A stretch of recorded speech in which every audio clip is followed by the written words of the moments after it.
Précisez bien votre position, parce qu'on a l'impression qu'elle a parfois un peu flotté. D'abord, est-ce que la Crimée, à vos yeux, c'est l'Ukraine? Mais cela dépend de ce que... Non, ça ne dépend pas. Pardon, c'est l'Ukraine ou c'est pas l'Ukraine? Ou percevoir ce problème.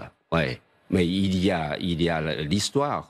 La Crimée était tout d'abord, tout au début, à la Russie, n'est-ce pas? C'est Khrouchtchev qui a offert la Crimée à l'Ukraine dans l'époque de l'Union soviétique. Mais pardon, selon le droit international, vous savez bien, c'est l'Ukraine. Selon le droit international, vous pouvez en discuter, le contester, mais c'est l'Ukraine.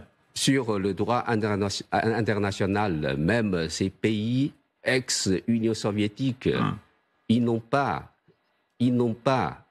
le statut,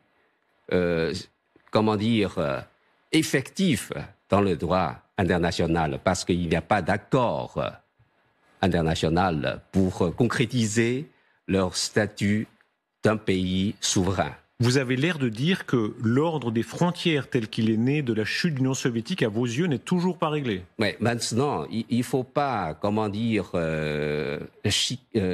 chicaner encore sur ce genre de problème.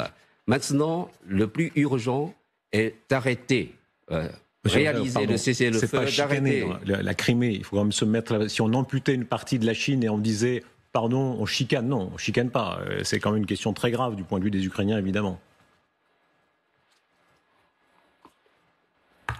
C'est toujours ce que j'ai dit tout à l'heure. Donc il y a des problèmes, des tenants et aboutissants, n'est-ce pas, sur leur conflit, leur problème. Ce n'est pas si simple à dire en un mot. Ouais. Est-ce que si vous avez quelques problèmes, vous pouvez discuter ensemble.